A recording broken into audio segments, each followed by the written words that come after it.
그 부르심 앞에라는 말씀의 제목으로 함께 말씀 전합니다. 그 부르심 앞에.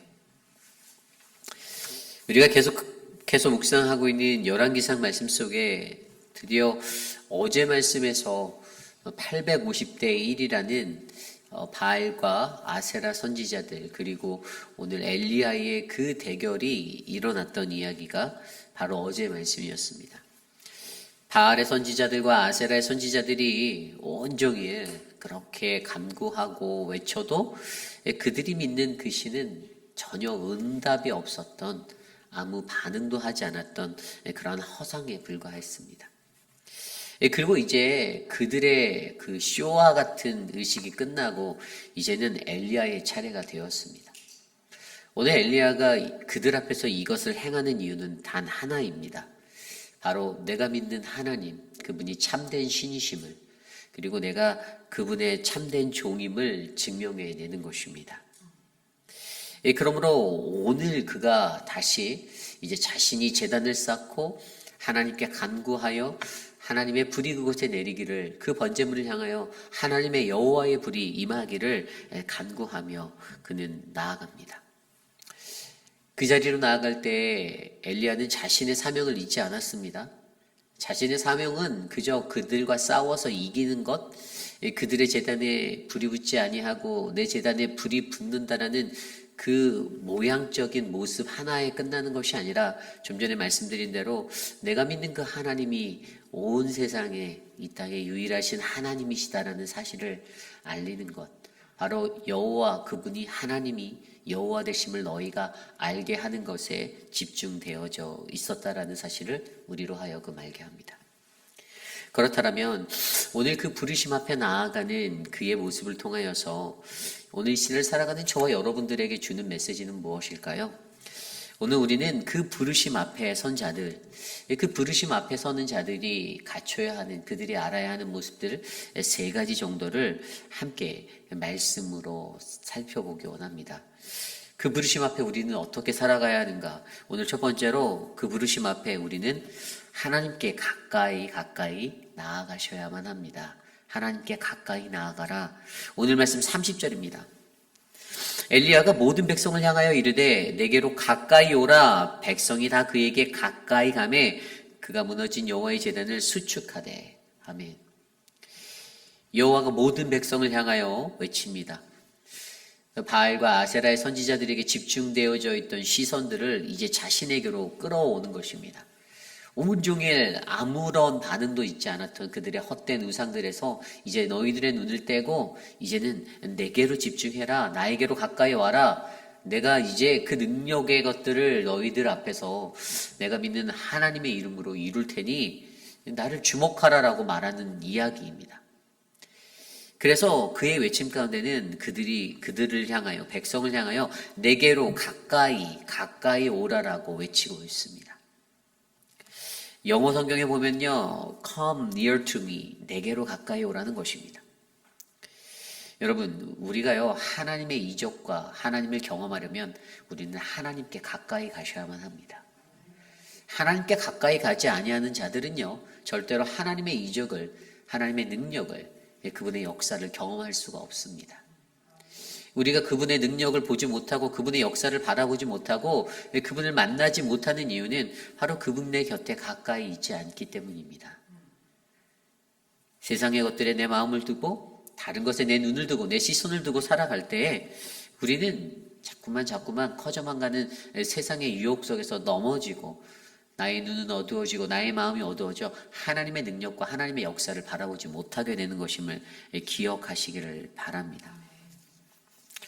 그러므로 저와 여러분들의 삶 가운데 늘 그분의 곁에 가까이 나아가는 그러한 인생들이 펼쳐지기를 간절히 소망합니다. 우리가 그때 그 하나님 앞에 가까이 나아갈 때 우리가 느낄 수 있는, 경험할 수 있는 것이 두 가지가 있는데, 첫 번째가 죄인을 부르신 하나님을 만날 수 있다는 것입니다. 이사야서 말씀에 보면요, 이사야서 45장 20절 말씀에 열방 중에서 피한 자들아 너희는 모여오라. 함께 가까이 나아오라. 여러분, 나무 우상을 가지고 다니며 그들에게 그 헛된 우상에 빠져서 살아가던 그들의 삶에 구원하지 못하는 그 신에게 기도하는 그 무지한 자들에게 오늘 이사야 선지자는요, 이사야서 45장 20절 말씀을 통하여서 너희는 모여서 다시 나오라라고 그렇게 선포하고 있습니다. 저와 여러분, 우리의 삶 가운데서요, 우리는요, 내가 헛된 우상을 붙잡고 나의 어그러진 자아 가운데 하나님이 아닌 다른 것들의 중심을 놓고 살아가는 우리들에게 하나님은 여전히 내게로 돌아오라라고, 내게로 나아오라라고 외치고 계심을 기억하시길 바랍니다. 그 하나님은 물론 온 천하 만물의 모든 인류에게 단 한 명도 빠짐없이 그들을 초대하고 부르시는 분이시지만, 특별히 하나님은 죄 가운데 거하여서 죄 가운데 쓰러져 있는 자들을 향하여 큰 소리로 죄인들아 내게로 오라라고 외치시는 분이심을 기억하셔야 한다는 것입니다. 그러므로 저와 여러분들, 우리 모두가 예수님께서 사역을 하시면서 외치셨던 나는 이 땅에 죄인을 부르러 왔노라라는 그 음성을 기억하며 하나님 앞에 가까이 나아가는 자는 죄인들을 부르시고 죄 가운데 거한 우리들을 부르시는 그 하나님의 음성을 들으시기를 간절히 소망합니다. 그리고 하나님께 가까이 나아갈 때 우리는요, 하나님의 능력을 경험할 수 있어요. 다른 말로 하면 힐링 타임을 경험할 수 있다는 거예요. 이게 무엇인가 하면 마태복음 11장 28절에 수고하고 무거운 짐진 자들아 다 내게로 오라. 내가 너를 쉬게 하리라. 아멘. 여러분, 우리가 너무나도 잘 아는 이 음성, 하나님 앞에 예배를 드리며 예전을 드릴 때 나아갈 때 늘 듣게 되었던 이 음성 가운데 하나님께서는 분명히 이 땅에서 무거운 짐, 수고하고 무거운 짐을 짊어지고 살아가는 지친 이들을 향하여서 다 내게로 오라라고 come to me 라고 말씀하시고 계십니다. 왜죠? 내가 너희를 쉬게 하겠다라는 하나님의 목적이 있어요. 여기에서 이 쉼이라는 단어, 헬라어 아나파보라는 단어, 이 아나라는 단어는 다시라는 단어고요. 이 파우신이라는 단어, 이 파보로 쓰인 단어가 멈추다, 퍼즈하다 이런 뜻이에요. 그러니까 이 아나파보, 쉼이라는 것이 뭐냐 하면요, 다음을 위한 잠시 멈추게 하는 그 쉼, 다시 쉼을 얻게 하는 것을 말하는 거예요. 우리의 일상 속에서 우리의 삶은 계속됩니다. 현재 진행형이에요. 고잉이에요. ing예요. 계속 가는 우리의 삶 가운데 사실 여러분들 계속 그 일을 몰입하고 가다 보면 우리가 지치잖아요. 우리가 소진되잖아요.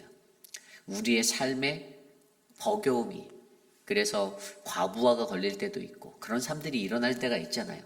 그런데 하나님께서는요, 그 시간을 하나님의 능력이라는 그 힐링 타임의 시간으로 우리에게 쉼을 주시겠다라고 말씀하십니다. 그래서 내게로 가까이 오라는 거예요. 그래서 우리에겐 안식일이 주기적으로 주어져 있는 거예요.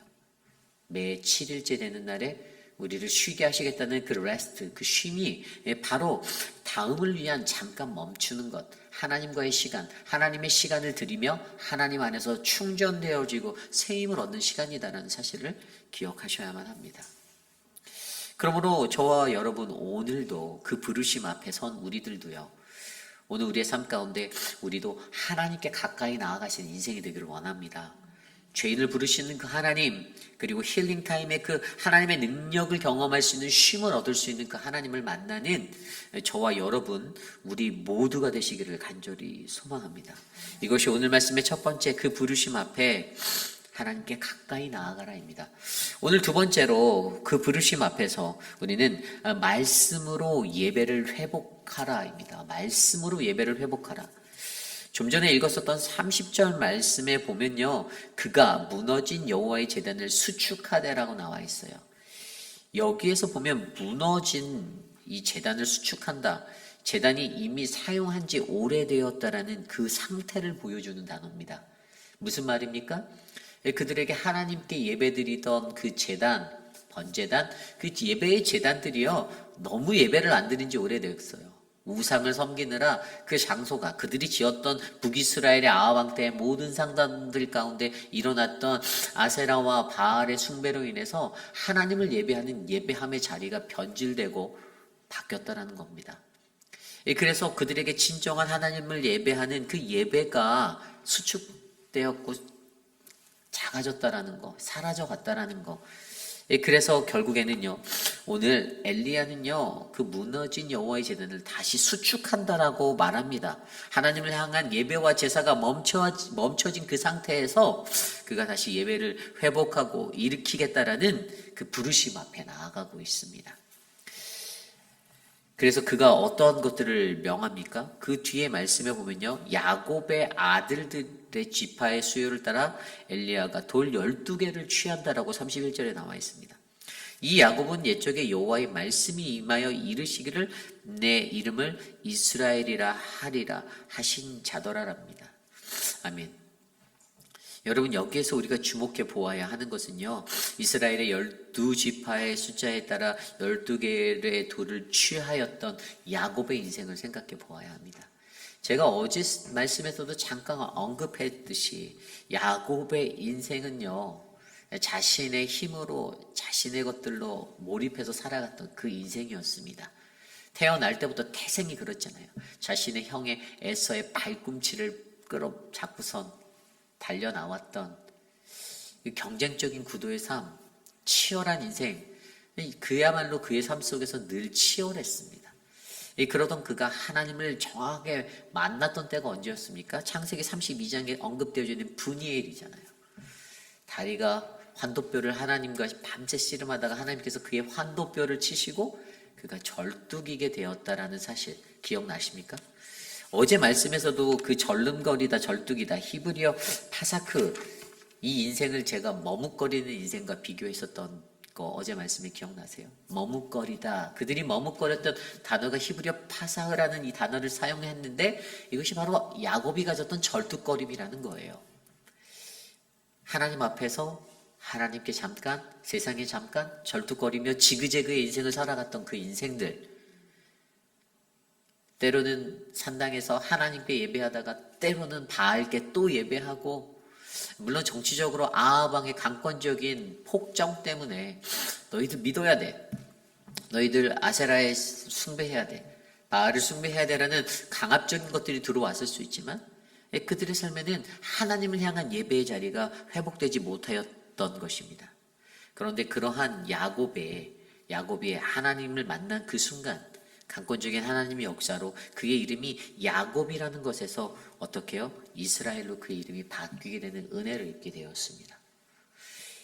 그래서 오늘 옛적에 야곱이 여호와의 말씀에 임하여 이르기를 내 이름을 이스라엘이라 하신 자더라라는 이 이야기를 하는 것은요, 오늘 너희가 의지해야 하는 것은 세상이 아니다. 너희가 세상과 하나님 사이에서 왔다 갔다 하는 인생이 아니라 오직 한 길만을 택해라. 하나님을 향한 예배를 다시 회복하여 너희의 이름이 야곱이라는 세상적인 그 경쟁적 구도의 이름에서 하나님을 바라보는 이스라엘이라는 그 이름으로 다시 회복되어져라라는 것을 영적으로 의미해주고 있다는 사실입니다. 그러기에 오늘 그가 드리는 이 모습은요, 하나님을 향한 참된 예배를 회복하기 위한 그러한 은혜의 모습입니다. 그 뒤에 말씀에 보면 32절에 그가 여호와의 이름을 의지하였다고 합니다. 그 돌로 제단을 쌓고 제단을 돌아가며 곡식종자 두세 알을 둘 만한 도랑을 만들었다고 합니다. 약 15리터의 그 물이 흐를 수 있는 도랑을 크게 만들었어요. 그리고 33절에 또 나무를 버리고 송아지의 각을 떠서 나무 위에 놓고 이르되 통 넷에 물을 채우다가 번제물과 나무 위에 부으라 하고 통 4개에다가 물을 채워서 번제물과 나무 위에 갖다 부었습니다. 그리고 그 뒤에 보면 34절에 다시 그러하라 다시 그러하니 이르되 세 번째로 그리하라. 그래서 4, 3, 12 12통의 물을 갖다 분 거예요.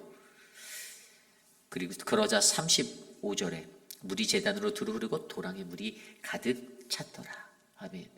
여기에서 물이 제단으로 두루 흐르고 도랑에 물이 가득 찼다라는 것이 무엇을 의미하는 줄 아십니까? 여기서 물이라는 것에 우리가 주목해야 돼요. 여러분, 성경 말씀에서 물은 어떠한 것입니까? 하나님의 말씀입니다. 말씀이 사라진 시대에, 예배가 무너졌던 시대에 하나님의 말씀의 예배를 회복하기 위한 그 은혜의 제단을 오늘 엘리야는 다시 쌓았습니다. 그리고 그것에 말씀을 부어서 12통의 말씀을 부어서 그 말씀이 도락 채워지는 그 은혜의 성전으로 제단을 쌓았고 만들었어요. 예배가 회복되었습니다. 멈춰졌던 예배 가운데 하나님을 향한 말씀의 은혜가 충만한 풍성한 그 은혜의 장소로 회복되어져 만들어졌다라는 것입니다. 무너졌던 북이스라엘의 예배. 그러나 엘리야의 사명은 그 거짓된 것들을 몰아내고 진정한 하나님의 예배를 바르게 세우는 것에 집중하였습니다. 그것이 바로 그가 가졌던 하나님의 부르심 앞에 사명이었어요. 수가성의 여인의 이야기를 기억하지 않습니까? 요한복음 4장에 나와 있는 예수께서 대답하여 가라사대 이 물을 먹는 자마다 다시 목마르려니와 내가 주는 물을 먹는 자는 영원히 목마르지 아니하리니 내가 주는 물은 그 속에서 영생하도록 솟아나는 샘물이 되리라. 아멘. 요한복음 4장 13절 15절 말씀이에요. 하나님의 말씀으로 채워지는 예배가 다시 회복되어지기를 소망합니다. 그래서 그 영생을 얻고 살아가는 우리가 되기 원합니다. 수가사 여인이 만났던 하나님의 말씀, 그 말씀이 우리의 삶 가운데 무너졌던 내 삶의 예배를 회복하고 우리의 공동체를 세우는 아름다운 예배의 현장이 되기를 간절히 소망합니다.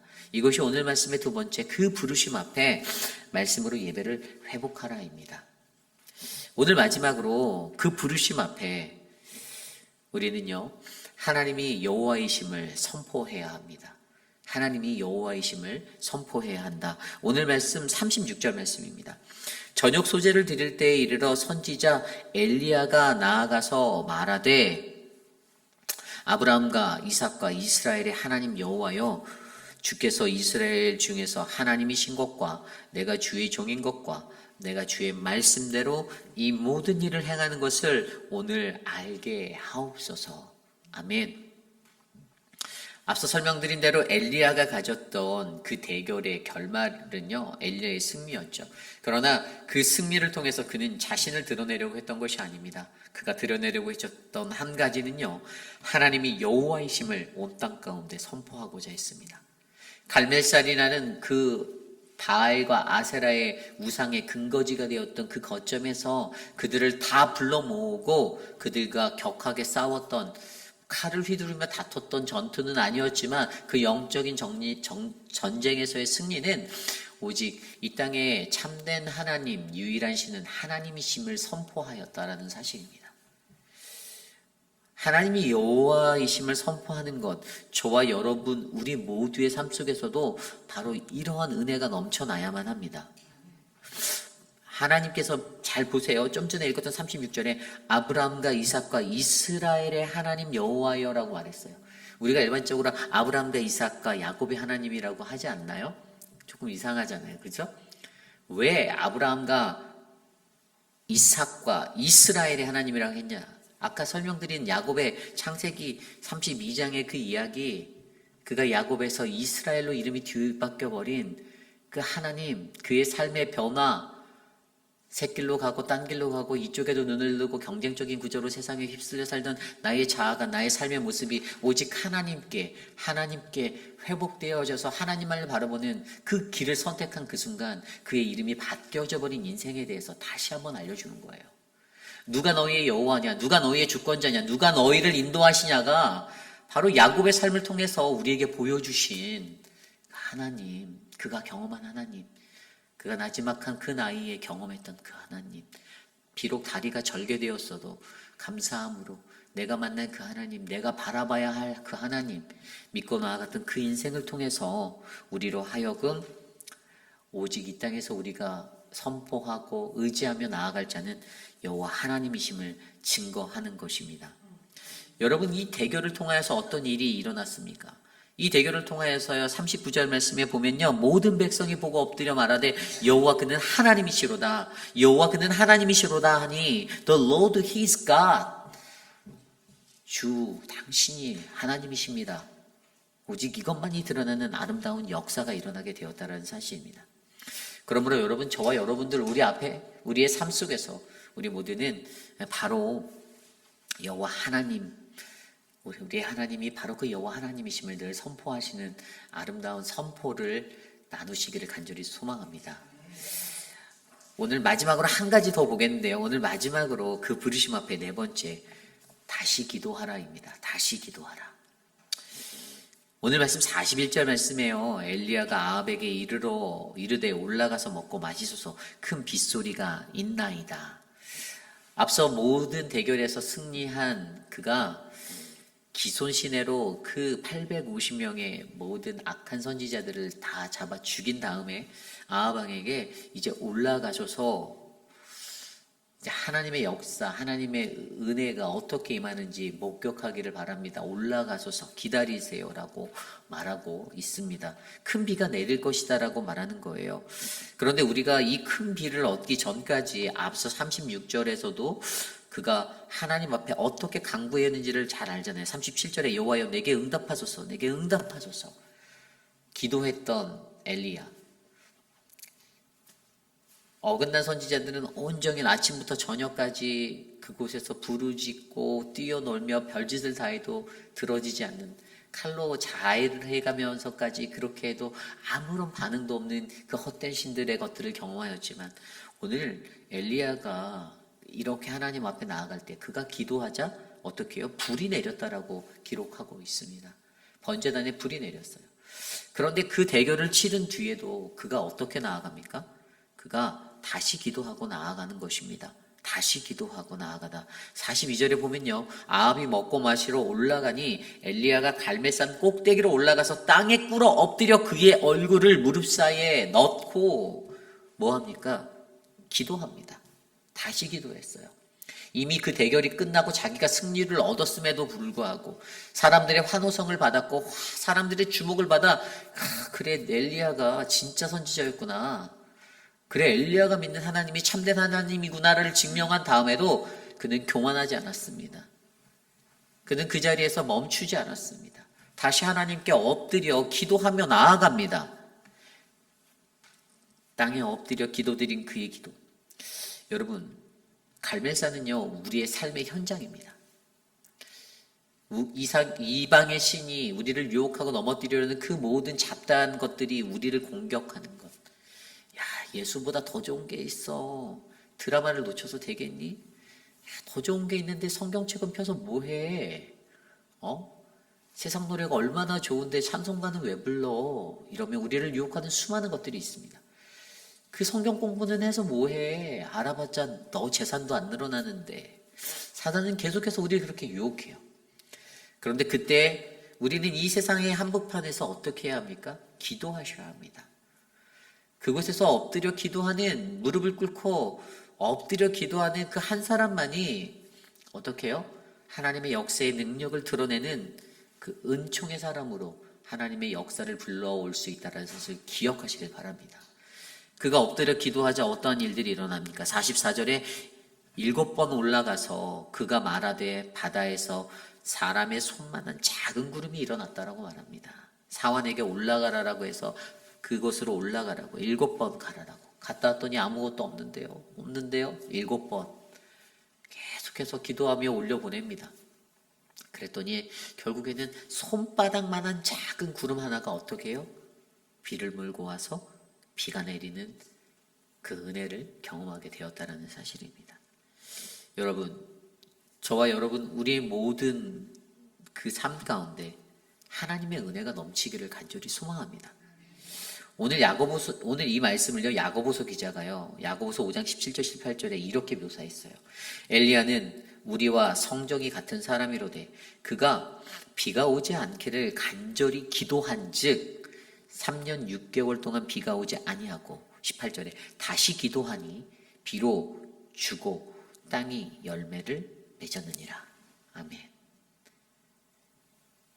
기도만이 하나님의 능력을 불러올 수 있는 은혜임을 기억하시길 바랍니다.